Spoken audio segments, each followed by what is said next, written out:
தமிழகத்தில் மிக அதிக அளவாக கிருஷ்ணகிரி மாவட்டம் ஊத்தங்கரை பகுதியில் 50 சென்டிமீட்டர் அளவுக்கு கனமழை கொட்டி தீர்த்ததால் கடுமையான பாதிப்புகள் ஏற்பட்டுள்ளன.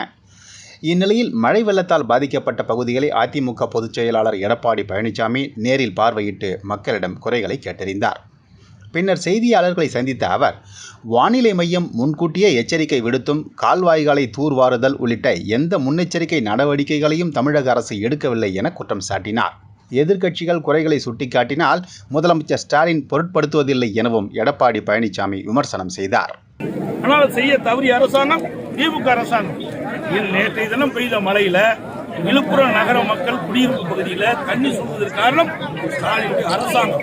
கையிலாகாத அரசாங்கம், செயலற்ற அரசாங்கம், சரியான முறையில் செயல்படாத காரணத்தினால்தான் இந்த விழுப்புரம் நகர மக்கள் நேற்று பெய்த கனமழையால் பாதிக்கப்பட்டிருக்கிறார்கள். வேண்டுமென்றே திட்டமிட்டு ஆட்சி அதிகாரம் கண்ணை மறைக்கின்றது.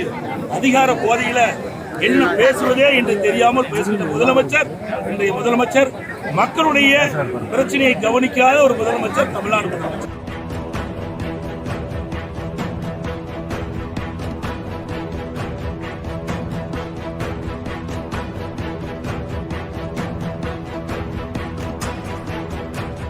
ஆனால் செய்ய தவறிய அரசாங்கம் திமுக அரசாங்கம்.